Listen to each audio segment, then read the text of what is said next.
15th March 1943. Somewhere along the Dutch coast, a German radar operator sits in a dimly lit bunker overlooking the North Sea. The air smells of damp concrete and hot electrical equipment. Outside, the night is cold and still. Inside, a glowing cathode ray screen sweeps silently across its display. The operator watches for danger. British bombers have become a constant threat, and this machine is supposed to provide warning long before aircraft appear overhead. Suddenly, the screen begins to fill with echoes. Dozens of them, perhaps hundreds. Bright returns spread across the display where only empty sky should exist. The operator adjusts controls, checks frequencies, and calls for confirmation. The contacts remain. They appear organized enough to suggest a massive formation approaching the coast. Alarms begin to sound. Reports move rapidly through command channels. Fighter controllers prepare responses. Anti-aircraft batteries stand ready. Yet there is a problem. The aircraft shown on the radar do not exist. No bomber stream is approaching from that direction. No invasion force is crossing the sea. No attack is forming beyond the horizon. What the radar is seeing is not metal, engines, or wings. It is an illusion carefully crafted by British scientists. A deception so simple that it appears almost absurd. A deception so effective that German radar operators spend years struggling to understand what they are seeing. The device responsible weighs almost nothing. It contains no engine, no explosives, and no complicated machinery. It drifts with the wind. It glitters briefly in moonlight before disappearing into darkness. Yet this strange invention forces one of the most technologically advanced military systems in Europe to doubt its own eyes. The British call it window. To German operators, it becomes a nightmare. Its story is not one of brute force or overwhelming firepower. It is a story of mathematics, physics, psychology, and imagination. It demonstrates how a handful of engineers can challenge an entire defensive network. More importantly, it reveals how one of the simplest devices of the Second World War quietly tricked German radar for years and altered the course of aerial warfare. By 1940, radar has become one of the most important technologies in the war. Britain relies on radar stations during the Battle of Britain to detect incoming raids. Germany develops its own increasingly sophisticated systems. Networks such as Freya and Würzburg provide warning of aircraft and help guide night fighters towards their targets. These machines transform the battlefield. Suddenly, distance matters less than detection. The challenge facing Allied planners grows steadily more severe. German radar coverage expands across occupied Europe. Coastal stations monitor the North Sea and English Channel. Night fighter control systems become increasingly efficient. Bomber crews flying deep into Germany face growing losses. During some operations, casualty rates exceed 5% in a single night.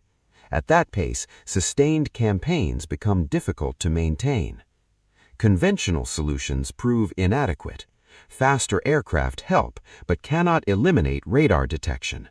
Flying lower introduces new dangers from terrain and anti-aircraft fire. Electronic jamming equipment exists, yet it requires specialized aircraft and often reveals its own presence. German engineers continually adapt frequencies and procedures. Every improvement by one side produces a countermeasure from the other.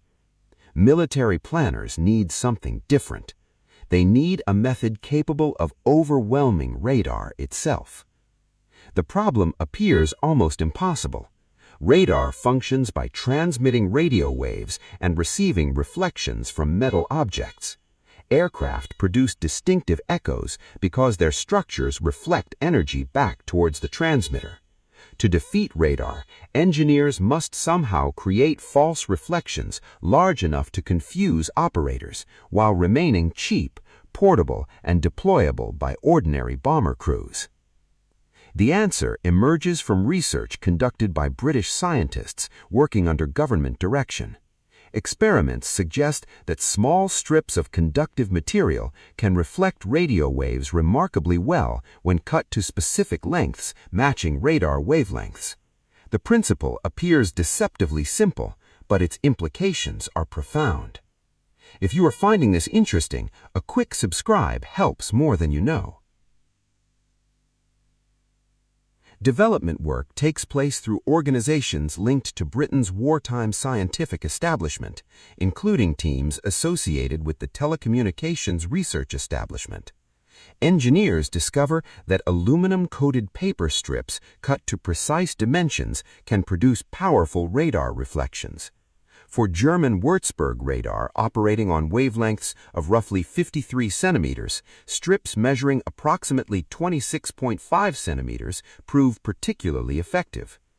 The principle resembles throwing thousands of tiny mirrors into a beam of light. Each individual strip reflects only a small amount of energy.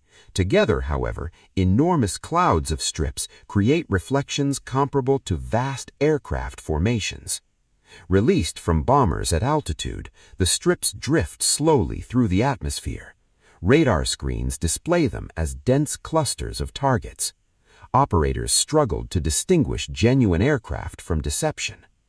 Manufacturing proves surprisingly straightforward. Factories cut and package millions of strips into bundles designed for easy handling aboard aircraft. Exact production totals remain uncertain because wartime records vary, but estimates suggest hundreds of millions of individual strips are eventually produced. The materials are inexpensive, the engineering is uncomplicated, the effect is extraordinary. A bundle released from a bomber weighs relatively little, yet once dispersed, it occupies a huge volume of airspace. Air currents spread the strips into expanding clouds. Radar operators observing these formations witness screens cluttered with echoes. Tracking individual bombers becomes vastly more difficult. Fighter controllers receive confusing information. Defensive systems lose clarity at precisely the moment clarity matters most. Operational deployment begins dramatically during the bombing of Hamburg in July 1943. As aircraft approach their targets, crews release window bundles through specially prepared chutes. German radar stations suddenly observe overwhelming numbers of contacts. Confusion spreads rapidly through command networks. Night fighter interceptions become less effective. Defensive coordination deteriorates. Reports from the period describe radar displays saturated with returns. Operators cannot easily determine which signals represent bombers and which represent drifting clouds of metallic strips. The psychological effect proves almost as significant as the technical one. Confidence in radar accuracy begins to erode. Records indicate repeated use throughout later operations across occupied Europe and Germany. Exact reactions varied between locations and units, and some documentation remains incomplete. German forces eventually develop countermeasures, but the advantage gained by the British and their allies remains substantial. Compared with German alternatives, Window offers exceptional efficiency.